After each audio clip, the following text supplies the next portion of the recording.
नमस्ते प्रिय छात्रों। अब कल हमने रासायनिक अभिक्रिया एवं समीकरण में रासायनिक अभिक्रिया को परिभाषित किया तथा हमने यह जाना कि रासायनिक अभिक्रिया किसे कहते हैं, रासायनिक अभिक्रिया किन किन कारकों पर निर्भर करती है, उनके हमने लक्षण पढ़े, जिसके अंतर्गत हमने उसमें पढ़ा था रंग में परिवर्तन, अवस्था में परिवर्तन, ताप में परिवर्तन और किसी गैस का उत्सर्जन। आज हम रासायनिक समीकरण के बारे में बताएंगे। तो आप टॉपिक डाल लीजिए रासायनिक समीकरण।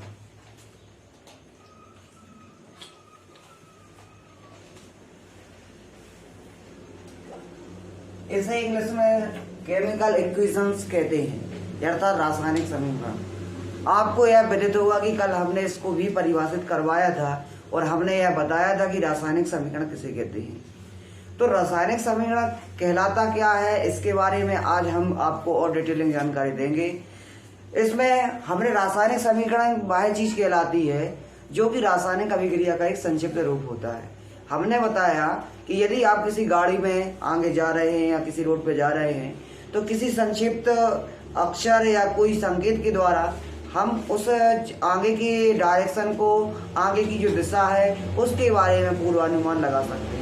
उसी प्रकार किसी रासायनिक अभिक्रिया को जल्द से जल्द तथा संक्षिप्त रूप में परिभाषित करने के लिए हम रासायनिक समीकरण का उपयोग करते हैं। तो आप सभी को विदित होगा कि जे हमने कल इसके कुछ उदाहरण और कुछ रासायनिक समीकरण को परिभाषित किया था, जिसके अंतर्गत आज हम रासायनिक समीकरण को संतुलित करने की विधि, उसकी संतुलित करने की आवश्यकता और इसके बारे में हम आगे की पढ़ेंगे।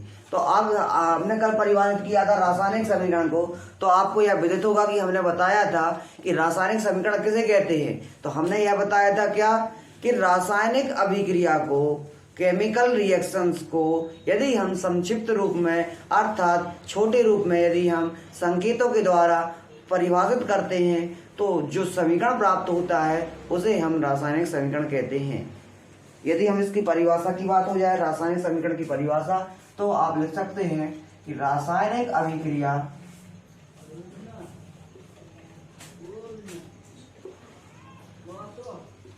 अभिक्रिया का संकेतों के द्वारा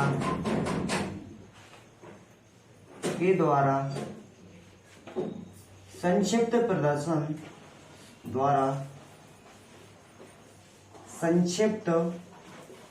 प्रदर्शन समीकरण के रूप में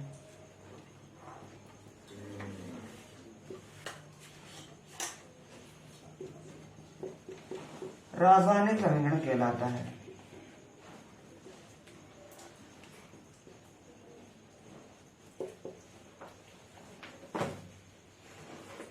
अतः हम कह सकते हैं कि यदि कोई रासायनिक अभिक्रिया, आप बोल सकते हैं कि रासायनिक समीकरण की हमें आवश्यकता क्यों पड़ी।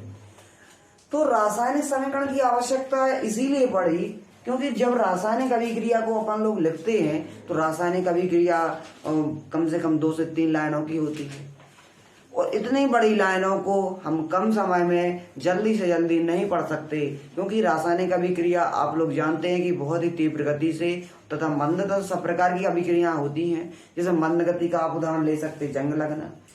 तो हमें यह बताना चाहते हैं कि रासायनिक अभिक्रियाओं में रासायनिक समीकरण की जरूरत क्यों पड़ी।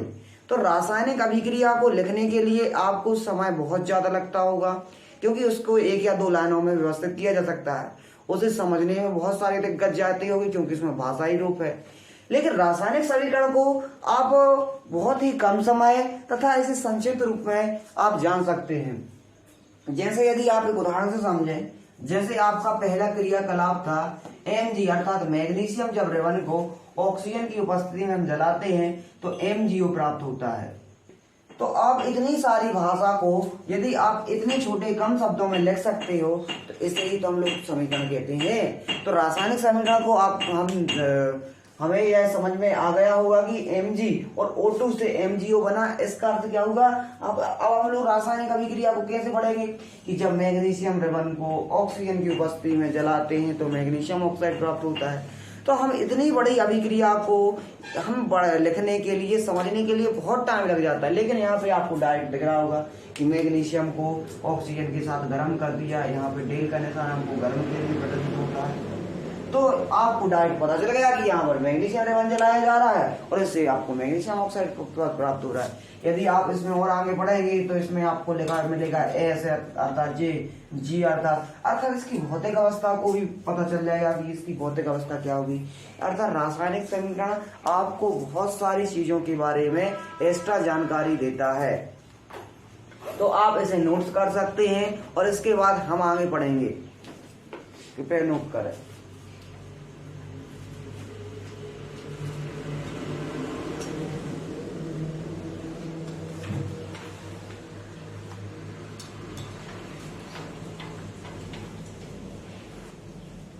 वाक्य के रूप में किसी भी रासायनिक अभिक्रिया का विवरण बहुत ही बड़ा होता है। इसे रासायनिक समीकरण के रूप में संक्षिप्त रूप प्रदान किया जाता है।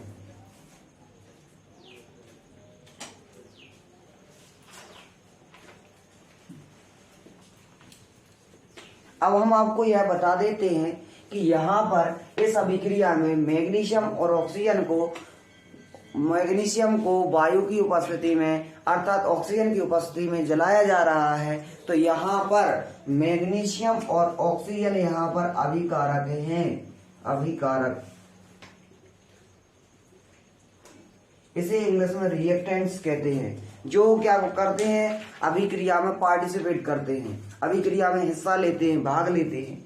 तो इन प्रकार के एलिमेंट्स अर्थात परमाणु या कोई भी तत्वों को हम क्या कह सकते हैं, अभिकारक कह सकते हैं। और यहाँ पर आपको यह विदित होगा कि यहाँ पर जो निर्माण हो रहा है अर्थात जो पार्टिसिपेट करके जो आपके प्रोडक्ट अर्थात उत्पाद बन रहे हैं, तो इसे हम कहते हैं उत्पाद और इसे इंग्लिश में कहते हैं प्रोडक्ट।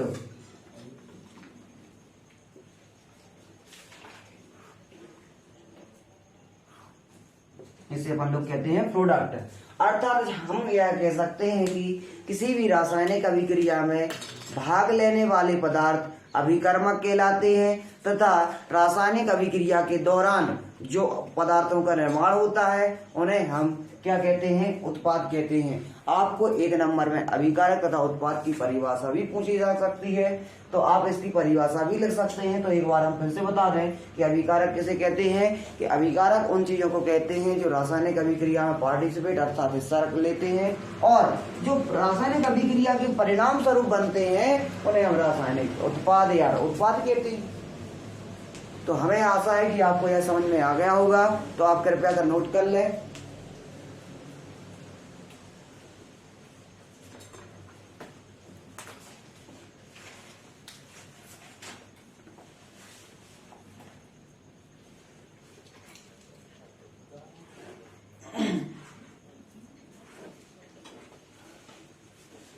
इसके तत्पश्चात अब हम आपको बताते हैं कि जब मैग्नीशियम और ऑक्सीजन को यदि हम क्या बोलते हैं, जब अभिकारक को जब एक या एक से अधिक कारक किसी रासायनिक अभिक्रिया में भाग लेते हैं तो इसे प्रदर्शित करने के लिए दोनों अभिकारकों के बीच, दो या दो से अधिक अभिकारकों के बीच धन का चिन्ह लगा दिया जाता है। इसी प्रकार उत्पाद में यदि दो या दो से अधिक उत्पादों का निर्माण हो रहा है तो यदि इनको प्रदर्शित करना है, नहीं तो आप एक साथ भी तो लिख सकते हैं, नहीं इसे एक साथ ना लिखकर इनके मध्य एक धन का चिन्ह लगाकर इनको प्रदर्शित किया जाता है। तथा जब अभिकारकों से उत्पाद का निर्माण होता है तो आपको निम्न बहुत सारी परिस्थितियों से गुजरना पड़ता है। इन परिस्थितियों को तीर के निशान से प्रदर्शित किया जाता है और जो उत्प्रेरक होते हैं इसी तीर के निशान के ऊपर प्रदर्शित किए जाते हैं।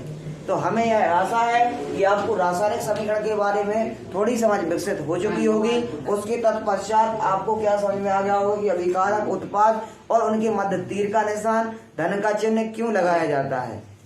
ठीक है, तो इसके बाद आप नोट कर लीजिए।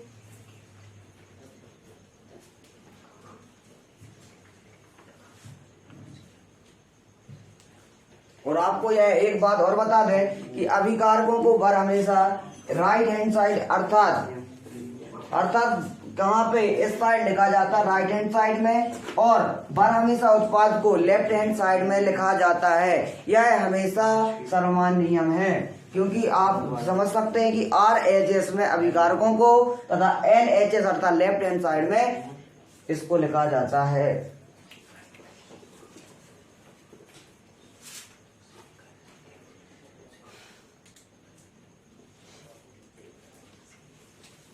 इसको LHS अर्थात बाएं साइड,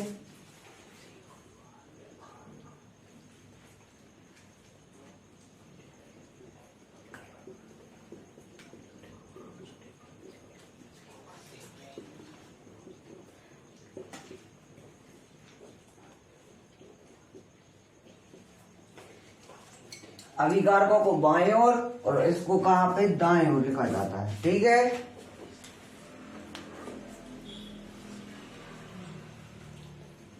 तो हम यह समझेंगे कि रासायनिक समीकरण को किस प्रकार लिखा जाता है और किस प्रकार हम उसे समझेंगे।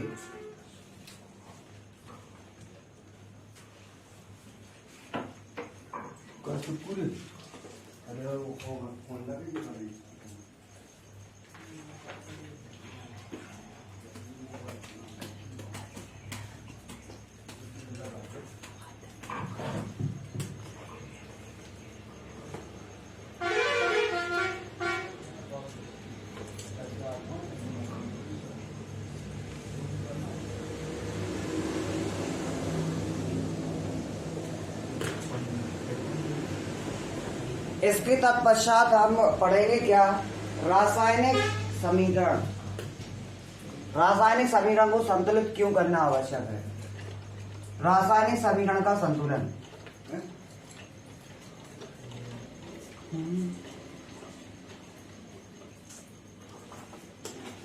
रासायनिक समीकरण का संतुलन,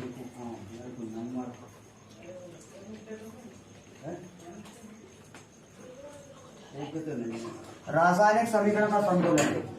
तो रासायनिक समीकरण का संतुलन क्यों आवश्यक है, रासायनिक समीकरण को संतुलित करने की क्यों आवश्यकता है, तो इसे हम पढ़ते हैं। तो रासायनिक समीकरण को संतुलित करने की क्यों आवश्यकता है, कृपया कर शांत रहें।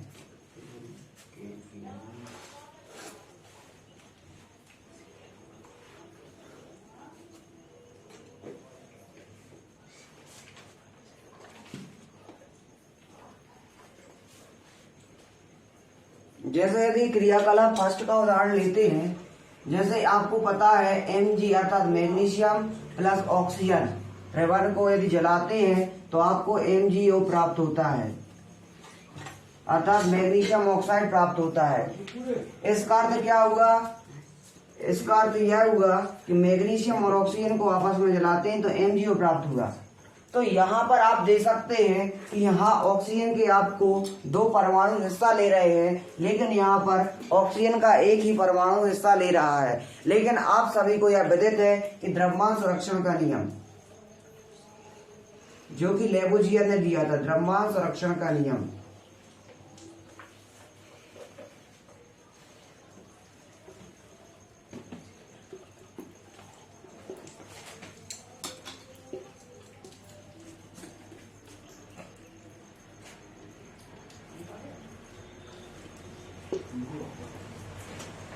द्रव्यमान संरक्षण का आपको यह पता है कि नियम किसने दिया था, तो आपको यह पता है कि द्रव्यमान संरक्षण का नियम लेबुजियर ने दिया था।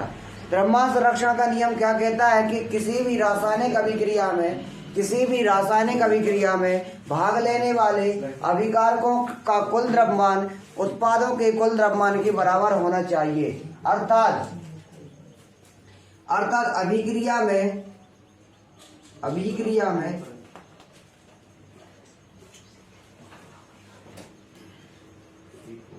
भाग लेने वाले, शांत रहो, कृपया कर सुनो, भाग लेने वाले अभिक्रिया में भाग लेने वाले अभिकारकों का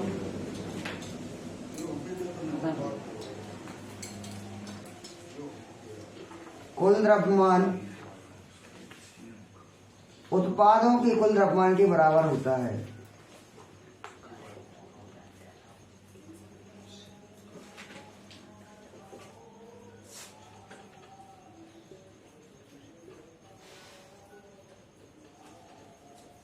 तो ये द्रव्यमान संरक्षण का नियम कहता है। लेकिन यहाँ पर यदि आप इस समीकरण को देखते हैं तो यहाँ पर मैग्नीशियम का तो एक यहाँ पर है तो एक यहाँ पर है, लेकिन ऑक्सीजन के यहाँ पर 2 परमाणु उपस्थित होने के बावजूद भी यहाँ पर ऑक्सीजन का 1 परमाणु बन रहा है। इसका अर्थ क्या हुआ कि यह द्रव्यमान संरक्षण का पालन नहीं कर रहा है। तो आपको यह समझ में आ गया होगा कि रासायनिक समीकरण को संतुलित करना क्यों आवश्यक है। तो रासायनिक समीकरण को संतुलित करना इसीलिए आवश्यक है ताकि हम द्रव्यमान संरक्षण के नियम को इस पर लागू कर सकें। नहीं तो यहाँ पर द्रव्यमान संरक्षण का नियम लागू नहीं हो रहा था, इसीलिए हमें यहाँ पर इसको संतुलित करने की आवश्यकता है। तो जब कोई समीकरण द्रव्यमान संरक्षण का नियम का पालन नहीं करता है तो इस प्रकार के समीकरण को हम असंतुलित रासायनिक समीकरण कहते हैं। तथा जब रासायनिक ऐसा समीकरण जो कि क्या करता है, द्रव्यमान संरक्षण के नियम का पूर्णतः पालन करता है, इसके अंतर्गत अभिकारकों का कुल द्रव्यमान उत्पादों के यदि कुल द्रव्यमान के बराबर है तो इस प्रकार के समीकरण को हम संतुलित रासायनिक समीकरण कहते हैं। तो अब हम आगे आपको कुछ समीकरणों को संतुलित करना सिखाते हैं, तो इतना नोट करें।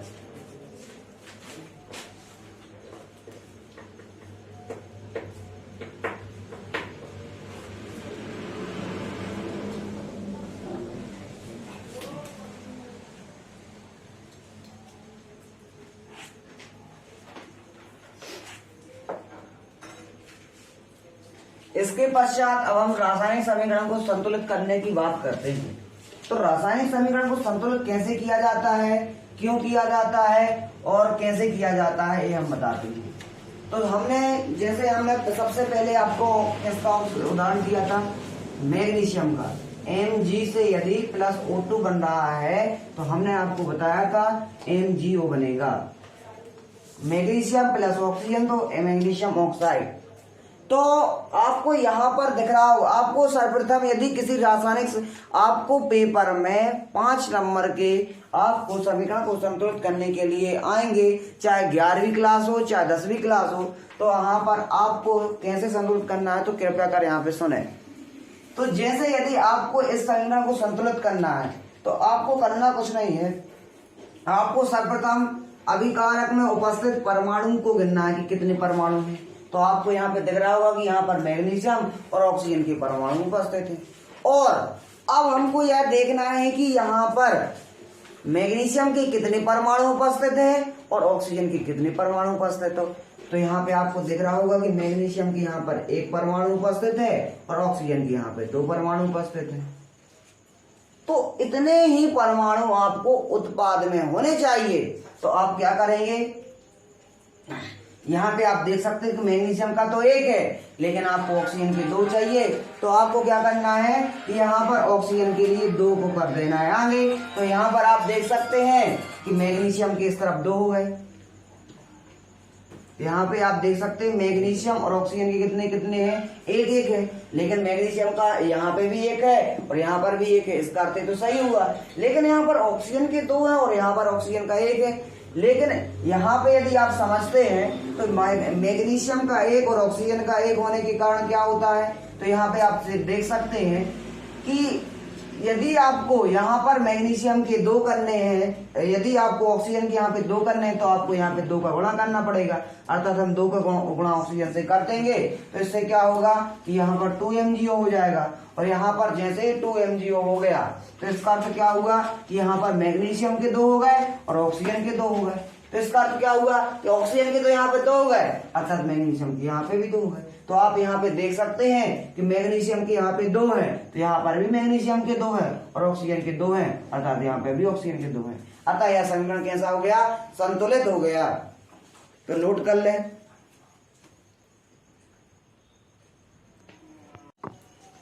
इसके पश्चात आपको हम रासायनिक समीकरण को संतुलित करना बता रहे थे। इसमें हमने मैग्नीशियम ऑक्साइड का हमने बता दिया था और अब हम इसके आगे दूसरा यदि कोई समीकरण लेते हैं उसको संतुलित करके बताते हैं। तो इसके बाद यदि हम ZnSO4 जैसे हमने एक उदाहरण भी बताया था, दूसरा क्रियाकलाप है जहाँ तक तीसरा जिंक को Zn को H2SO4 यदि जिंक को यदि हम सल्फ्यूरिक अम्ल में मिलाते हैं तो आपको पता है कि ZnSO4 प्लस H2 का निर्माण होता है। यहाँ पर आप देख सकते हैं कि यहाँ पर Zn के 1 ही है तो यहाँ पर भी Zn का 1 ही है। H2 तो यहाँ पे भी H2 है, S का 1 है तो S का 1 है। और इसका अर्थ क्या हुआ कि यहाँ पर जितने परमाणु का द्रव्यमान है वहां पर भी उतने ही परमाणु उपस्थित हैं। इसका अर्थ क्या हुआ कि यहाँ पर कुल अभिकारकों के कुल परमाणुओं की संख्या, द्रव्यमान की संख्या और उत्पाद के द्रव्यमानों की संख्या बराबर है। इसका अर्थ क्या हुआ कि यह संतुलित रासायनिक समीकरण। इसके पश्चात अब हम तीसरा उदाहरण लेते हैं।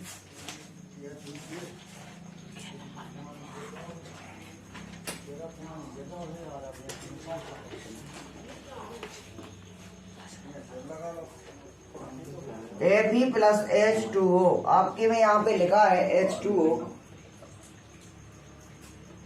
Fe3O4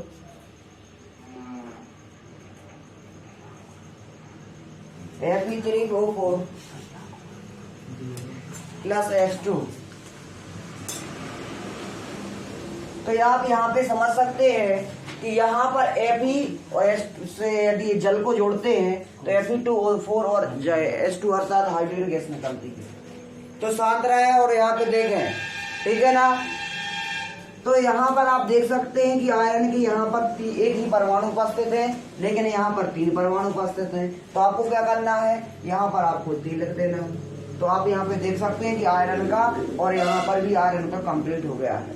इसके तत्पश्चात हम क्या करते हैं, यहाँ पर आप देख सकते हैं कि हाइड्रोजन की यहाँ पर 2 है और यहाँ पर भी हाइड्रोजन के 2 हैं। इसका अर्थ हुआ यहाँ पे कुछ नहीं करना है। इसके पश्चात यहाँ पर ऑक्सीजन के 4 हैं तो यहाँ पे भी 4 है। इसका अर्थ क्या हुआ, हमें यहाँ पे 4 करना है तो ऑक्सीजन के यहाँ पे देख सकते हैं 4 हो गया, लेकिन हाइड्रोजन के भी 4 हो गए तो आपको कुछ नहीं करना है। यहाँ पे 2 है, इसके 2 कर देना है। तो आप यहाँ देख सकते हैं कि आयरन के 3 तो यहाँ पे भी 3 हो गए, यहाँ पे हाइड्रोजन के 4 तो हाइड्रोजन के 2 दूनी 4 हो गए और ऑक्सीजन के भी 4 हो गए, अर्थात ये भी क्या हो गया, संतुलित हो गया। तो इस प्रकार से आप कई रासायनिक समीकरण को संतुलित कर सकते हैं। इसके पश्चात हम थोड़ा और आगे बढ़ते हैं और इसमें आप सभी को यह प्रतीत होगा कि रासायनिक समीकरण को एक संतुलित करने की विधि होती है जिसे हम हिट एंड ट्रायल विधि, हिट एंड ट्रायल विधि कहती है, या इसे हिंदी में कहते हैं क्या, अनुमान विधि, अनुमान विधि।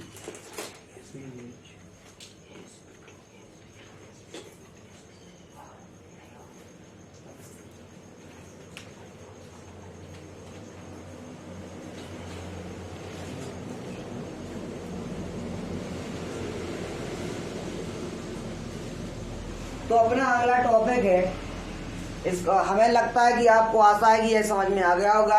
इसके आगे हम बढ़ते हैं।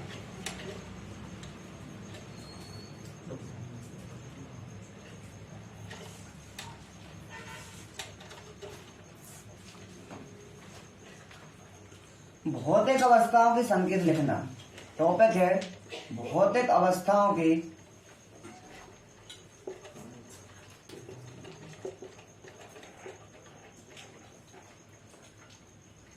कैसे भौतिक अवस्थाओं के संकेत लिखा जाते हैं। सुने, तो जैसे यदि कोई भी धातु या कोई भी परमाणु या कोई भी अधातु या कुछ भी, यदि वह ठोस अवस्था में है, कैसी ठोस अवस्था में है, जैसे आपको पता है आयरन ठोस अवस्था में होती है, जैसे आयरन, तो आपको क्या लिखना है, इसका एस लिख देना है। कैसा है, जैसे यदि आपको आयरन को शॉर्ट दिख रहा है तो यदि एफ एस का अर्थ क्या होगा, आयरन जो है ना सॉलिड अवस्था में है।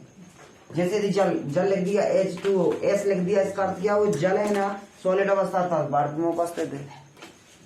जैसे यदि आपने जिंक लिख दिया, जिंक यदि सॉलिड अवस्था में, इसका अर्थ क्या हुआ, जिंक क्या है, ठोस अवस्था में अर्थात सॉलिड अवस्था में है। तो शांत रहे, कृपया कर अपना अपना टेस्ट करें। यहाँ पे सुने, और इसके तत्पश्चात यदि आप कोई द्रव लेते हैं,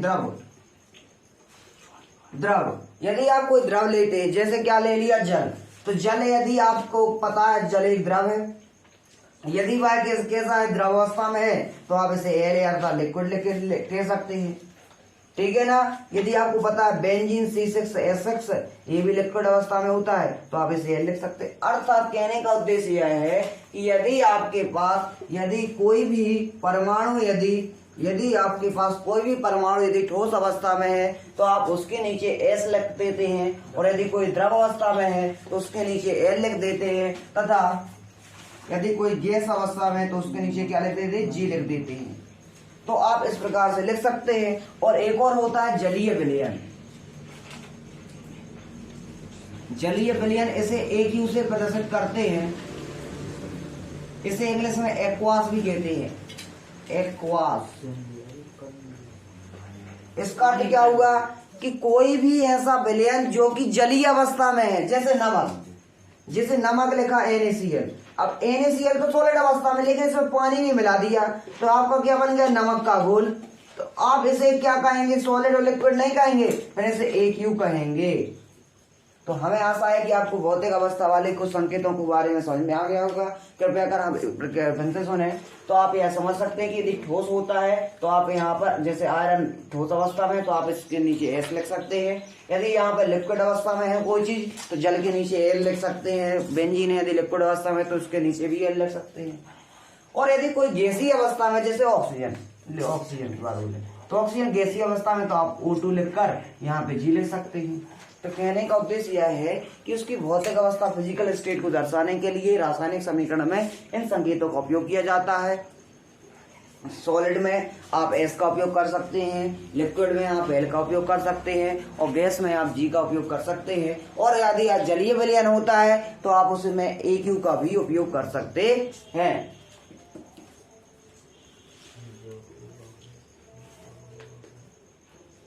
जैसे अभी हमने एक आपको रासायनिक समीकरण को संतुलित करके बताया था, जिसमें हमने यह बताया था, जैसे यदि हम उदाहरण लेके आपको समझाएं, जैसे आयरन Fe प्लस H2O, बात नहीं करेंगे, Fe3O4 प्लस H2। तो हमने इसको संतुलित भी किया था, आपको बताओ, 2 यहाँ पे लगा दिया था, 2 2 4, यहाँ पे 4 लगा दिए थे, सॉरी 4 2 1 सेकंड, यहाँ पे 3 O4 चाहिए है।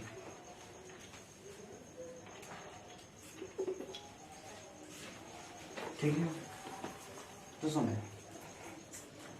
तो आप यहाँ पे देख सकते हैं कि आयरन यहाँ पे सॉलिड अवस्था में होगा, जल यहाँ पे कैसी अवस्था में होगा, यदि यहाँ पे जल गैसीय अवस्था में होगा, यहाँ पे क्या होगा, AQ अर्थात सॉलिड अवस्था में, और यहाँ पे गैस अवस्था में। इस कहने का उद्देश्य क्या है कि यदि यहाँ पर Fe यदि एस अवस्था में लिखा है, इसका अर्थ आता है कि जब हम रासायनिक अभिक्रिया करते हैं तो हम कैसे आयरन को हम ठोस अवस्था में लेते हैं, और यदि हम जल को लेते हैं तो गैसीय अवस्था में लेते हैं, और यदि आप इसको जो निर्माण होता है यह सॉलिड अवस्था में होता है तथा इसका निर्माण गैसीय अवस्था में होता है। इसके तत्पश्चात हम थोड़ा और आगे बढ़ते हैं और आपको यह बताते हैं कि यहाँ पर जब हम तीर का निशान दर्शाते हैं तो हमने ये बताया था कि ये किसके लिए होता है, उत्प्रेरकों के लिए होता है। यदि हम उत्प्रेरकों की बात हो जाए तो उत्प्रेरक किसे कहते हैं, तो उत्प्रेरक किसे कहते हैं, तो हमने ये बताया था कि उत्प्रेरक वह पदार्थ या वह कारक होते हैं जो किसी रासायनिक अभिक्रिया की दर को बढ़ाते हैं। तो किसी भी रासायनिक अभिक्रिया की दर को बढ़ाने वाले, अभिक्रिया की दर को बढ़ाते हैं, क्या कहलाते हैं, ये उत्प्रेरक कहलाते हैं। तो उत्प्रेरक आपको जैसे प्लेटिनम उत्प्रेरक है, और जिंक है, निकेल है, क्रोमियम है, और क्रोमल क्लोराइड है, क्रोमल ऑक्सीक्लोराइड है। बहुत सारे ऐसे उत्प्रेरक हैं जो कि किसी भी रासायनिक अभिक्रिया को दर को निर्धारित करते हैं।